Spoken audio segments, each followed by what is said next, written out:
Good morning, World Wide Web. It's your boy, Edwin Rose, from Edwin Rose Bringing the Truth. Is mentoring part 3. The two sections that we're going to talk about today. And this will be my last video on mentoring for a little minute. Until we can have a forum and a sit down discussion with these young men, really doesn't do anything. It's kind of a fly by the seat thing.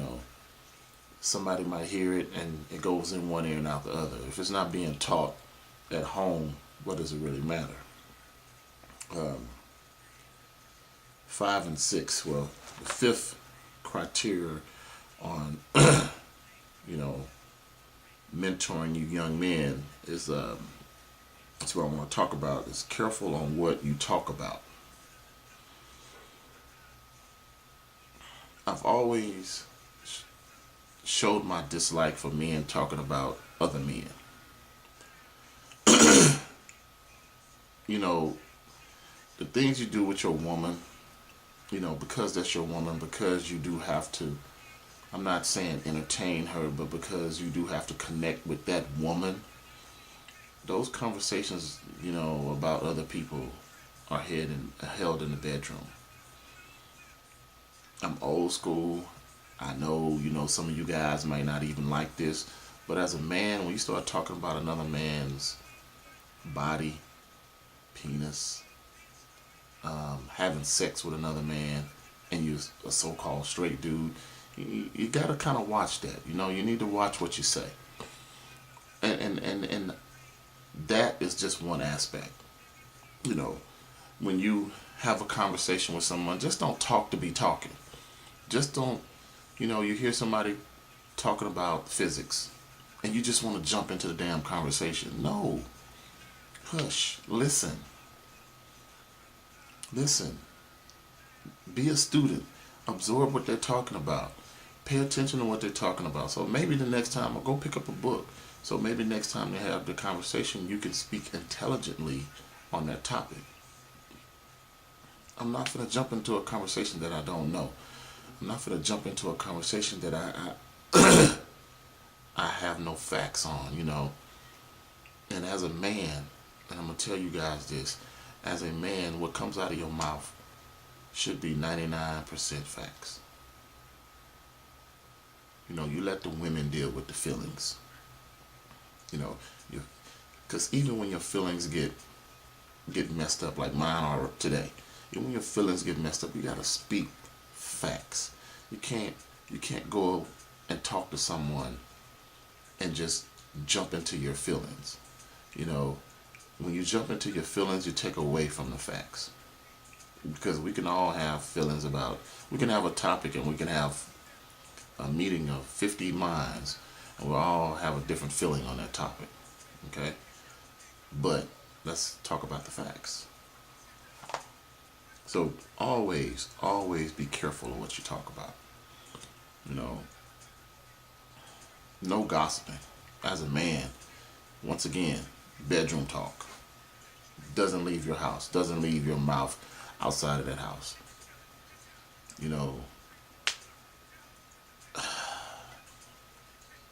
Being negative towards another man. That's what I see more than anything else. There's no loyalty from man to man, even if you don't know that man. You don't show loyalty and respect towards anybody. The things that are coming out of you guys' mouth right now is based on some female type shit. You guys are talking like little women. You guys have conversations like females. I've never seen it as much in my life as I see it right now. I made a video prior to this about guys talking about, other guys' manhood. And, when I work construction, guys talking about, having sex with each other. I mean, you're putting that out there to the world. So you never know who you putting it out there to. I mean, if it's a close, I don't know, because I don't understand that. If you got a close net circle, a group of guys, if that's what y'all do, that's what y'all do. Y'all do that Brokeback Mountain stuff with yourself. you know. But to do it in the open and to do it in an open form, I think you're wrong, because somebody there, 9 out of 10 is watching and paying attention to you, that could potentially open a door, but you just close the door because of what you're talking about and just not having the facts on what you're talking about. Like I said, it's more to it than just that. But I'm letting you know right now, if I had the opportunity to hire those guys, I wouldn't hire them based on just those experiences. And people, you'll meet people throughout your life, and if you have a dull, flat conversation with someone,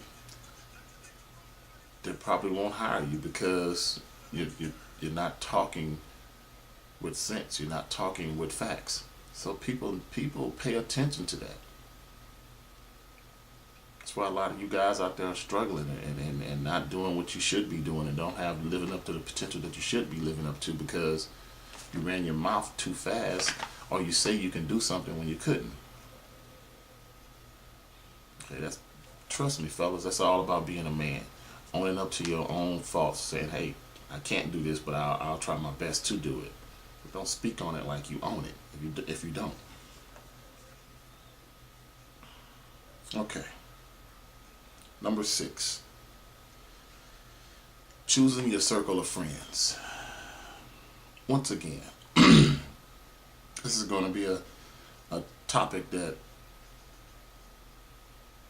it's going to be touchy for some of you guys, and then some of you guys probably don't give a rat's ass. I'm starting to see that now. So here it is. Your circle of friends, man, your intimate circle.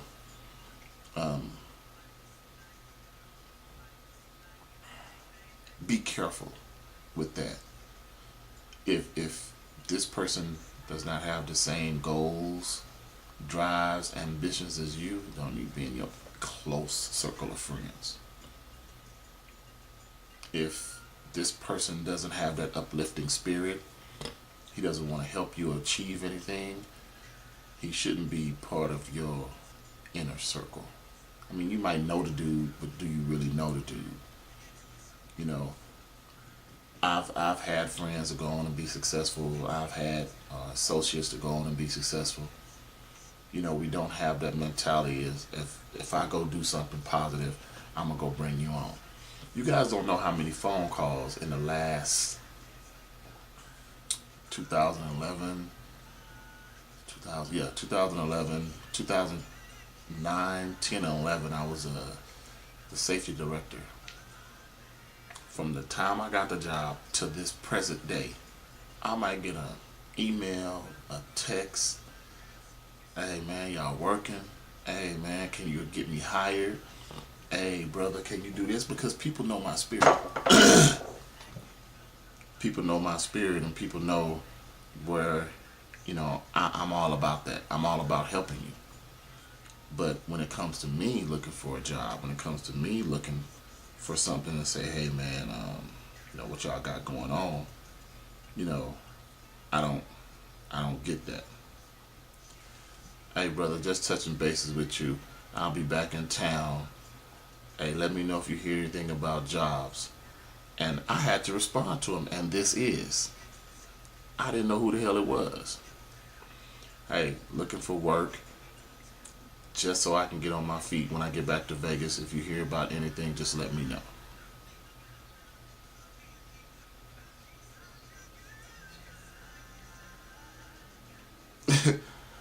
This was, let me see, where my dates at? This was in February.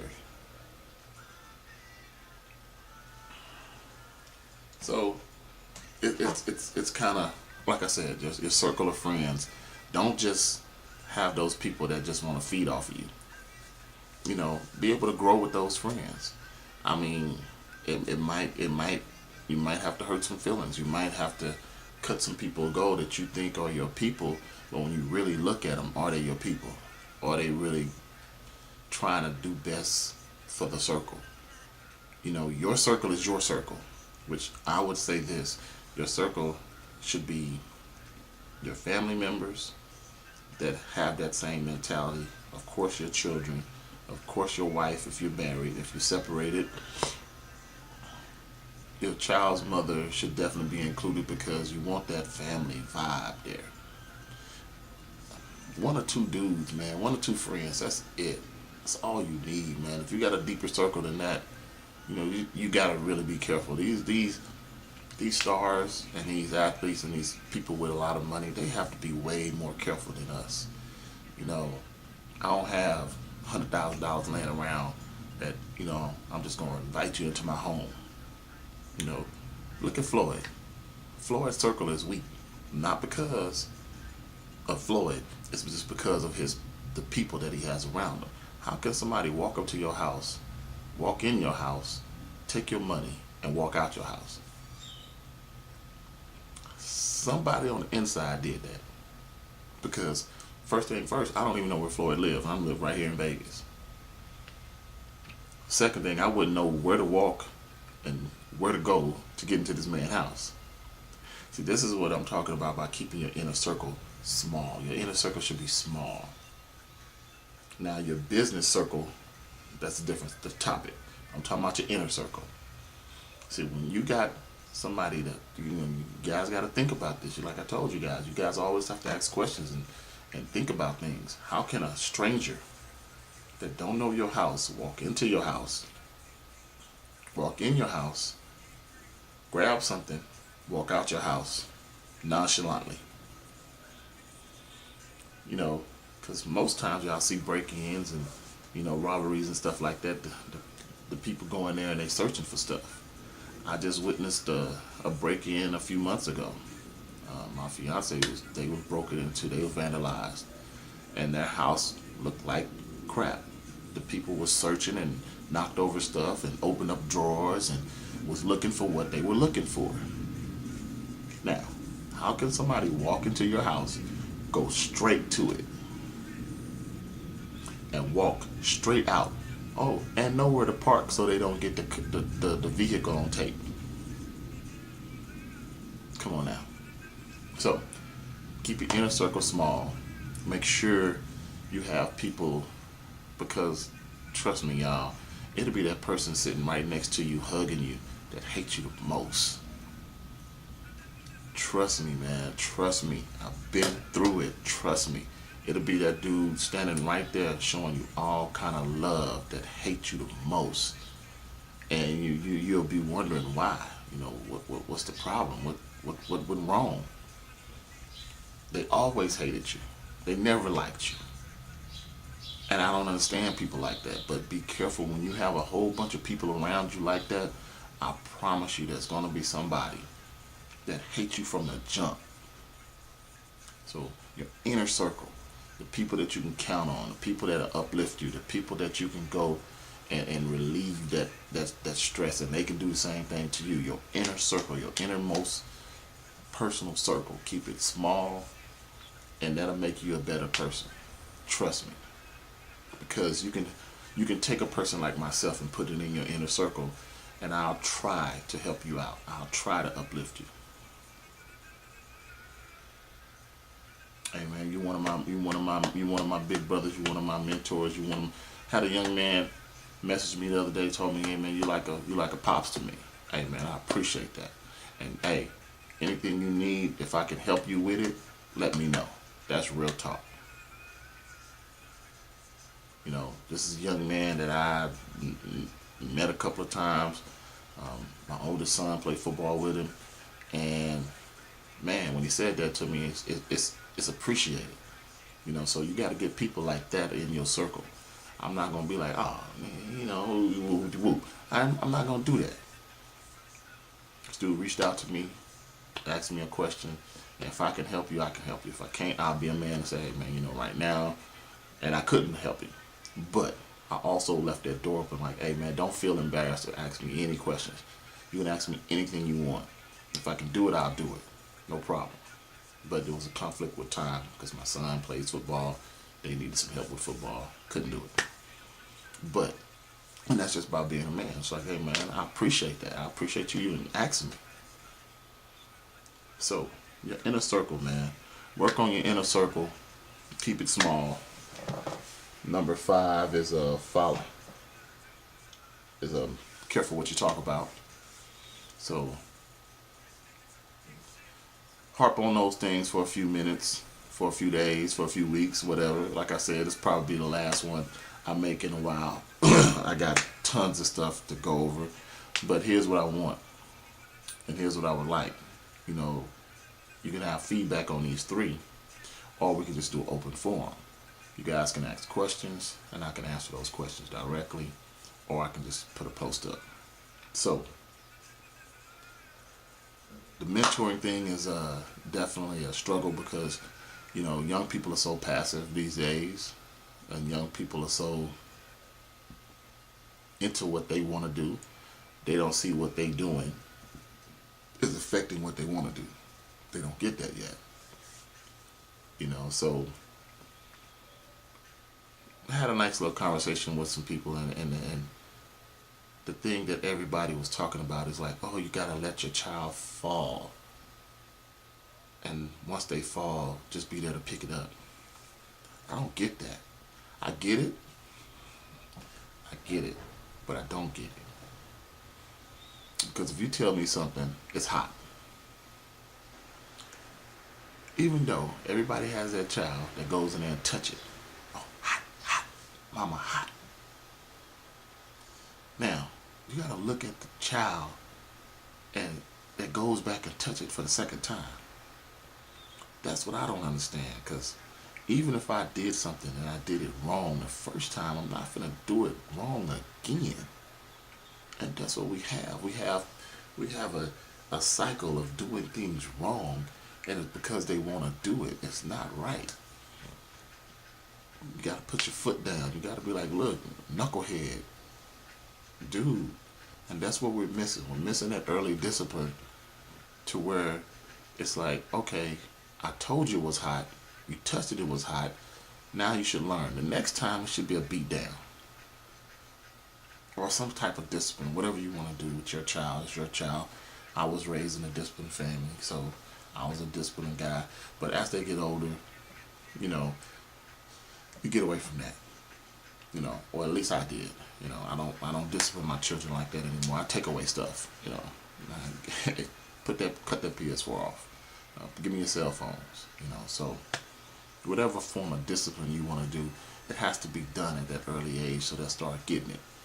But it also has to be cut off at the right age too. I think I did it too early because my children are the same way now. They'll want to fail, and then be like, well, why? Because you're doing it wrong.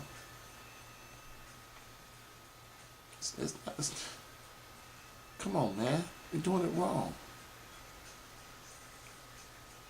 You know, so it's time for that tough love, man. It's time for that stern love. It's time for that tough guidance. It's time for that stern guidance. I'm frustrated right now because people are running off at the mouth and talking without facts, and it kind of coincided with what we were talking about today. So that's why I went into it. But you gotta be careful on what you say, and you gotta be careful on how you relay that same message to our youth. You know, so it's time for you guys to have your facts behind you, put your foot down, and guide your children the right direction. Oh, show them love all day, but when you say stop, it means stop. When you say don't do that, it means don't do that. You know, and everybody got a grocery store moment. I was in the grocery store the other night, and early, whatever, but it's spring break, so the kids was out, moms was out. She had to tell the kid like 6 times not to do something. So that lets me know that everybody is experiencing it, everybody is doing it, but we gotta change that, because now you got little boys that you gotta tell 7 times to do something, and that's not life. They don't get 7 chances. I don't know anybody that gets 7 chances. You're raising your child to be a failure at life. And not too many people get 7 chances. So be careful on what you're doing, what you say, and how you say it, and relay it to your children, and also your inner circle, man. If you can get people in that's above you, that's beautiful. But you have to realize that's your inner circle. They have to understand their role in your inner circle. Okay, don't get somebody above you that's trying to run your circle. Don't bring anybody in your circle that's trying to run your circle. You have to be man or woman enough to understand everybody's role in the circle. So, with that being said, hey man, I'm out. This is Evan Rose bringing the truth. And I hope you guys have a great weekend. And one love. Read, read, read. Base everything you do in your life on facts and God.